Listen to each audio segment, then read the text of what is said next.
Kali ini gue akan bahas hal yang wajib kalian ketahui sebelum berangkat ke Eropa. Video ini gue buat untuk mengurangi kultur shock kalian, yaitu orang-orang Indonesia sebelum berangkat ke Eropa, entah itu untuk studi, traveling, atau untuk bekerja.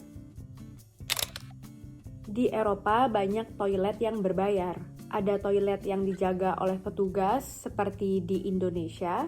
Jadi kita wajib bayar dulu ke petugas sebelum menggunakan toilet. Ada juga toilet yang pakai sistem koin khusus atau di Belgia disebutnya jeton. Koin khusus ini bisa disebut sebagai token atau jeton. Dan fungsinya itu untuk buka pintu toilet. Toilet berbayar ini biasanya ada di tempat-tempat umum, misalnya stasiun, terminal bus, dan di mall.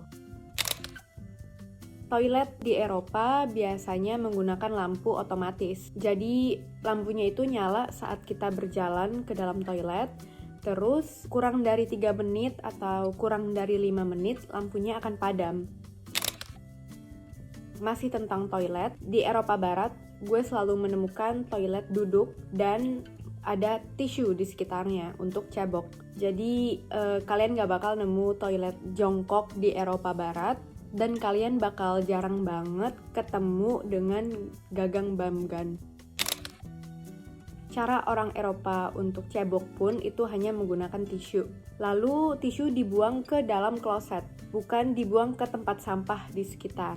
Setelah itu kalian flush. Jadi saran gue kalian bawa tisu sendiri saat masuk ke toilet-toilet umum di Eropa. Karena terkadang ada toilet yang nggak menyediakan tisu atau kehabisan tisu. Nah, kalau di toilet di Italia biasanya ada satu kloset dan satu bidet. Bidet adalah toilet khusus untuk membersihkan kemaluan kita setelah kita buang air kecil atau buang air besar. Begini cara pakai bidet. Bidet dipakai setelah kita selesai buang air besar atau buang air kecil.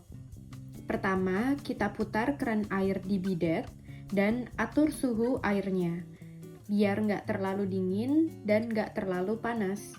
Kedua, kita pindah lokasi duduk dari kloset ke bidet.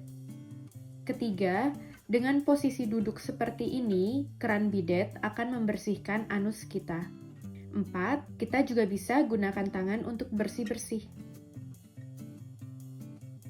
Untuk para perempuan, kita juga bisa gunakan bidet untuk membersihkan area vagina kita dengan cara duduk seperti ini.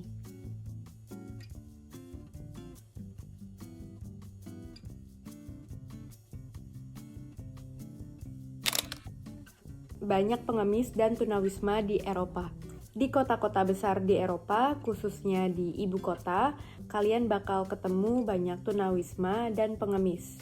Kebanyakan dari mereka ini berasal dari negara-negara Timur Tengah dan negara Eropa Timur. Trotoar di Eropa nyaman banget menurut gue. Ukurannya lebar dan bersih, terus cantik karena banyak bunga-bunga yang bermekaran, terutama saat musim semi dan musim panas. Ditambah adanya bangku-bangku kafe dan restoran di sekitar trotoar. Ini beda banget dengan trotoar yang ada di Indonesia, terutama di Jakarta. Transportasi umum datangnya tepat waktu. Kalaupun telat, itu biasanya karena ada kendala. Misalnya ada proyek perbaikan jalan, ada kecelakaan, atau karena ada badai. Untuk belanja di minimarket dan supermarket di Eropa, kita harus bawa tas belanjaan sendiri.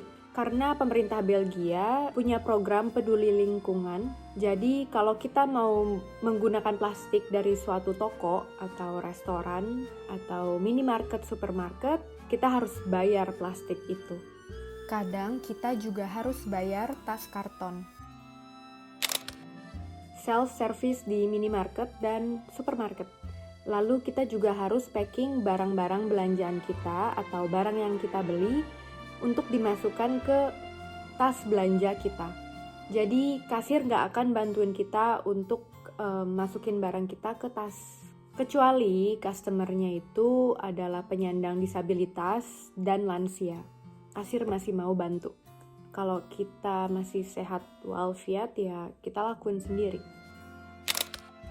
hal yang gemes, binatang peliharaan bisa masuk ke restoran, bar, kafe. Yang paling sering gue lihat itu anjing masuk ke tempat-tempat umum, misalnya restoran, bar, kafe, minimarket, supermarket, toko, dan stasiun kereta api.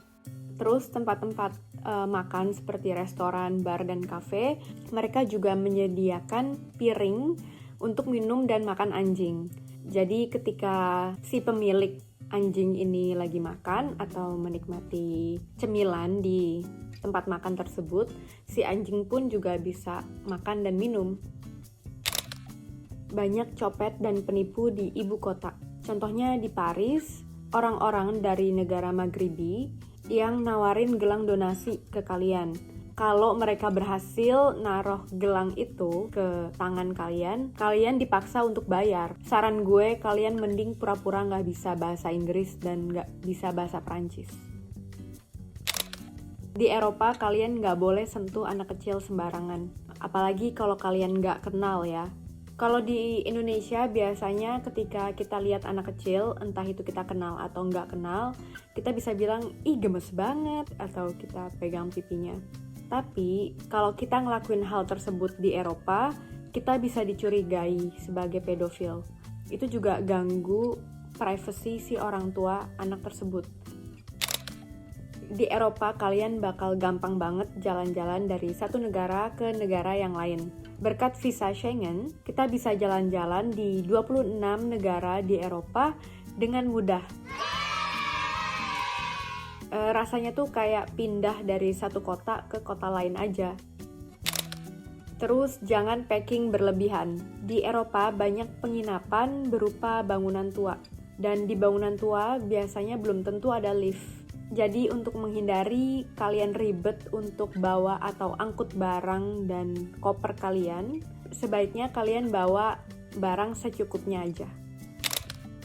Kalau kalian kekurangan pakaian bersih dan kalian nggak mau laundry, kalian bisa beli baju-baju baru di toko-toko pakaian fast fashion seperti Zara, Uniqlo, Forever 21, H&M dengan harga yang terjangkau. Di Eropa, merek-merek pakaian ini terbilang murah dan biasanya dibeli oleh orang-orang Eropa menengah dan menengah ke bawah. Di Eropa, dalam setahun ada 4 musim. Musim panas sekitar bulan Juni sampai Agustus. Lalu musim gugur sekitar bulan September sampai November. Musim dingin atau bersalju sekitar bulan Desember sampai Februari.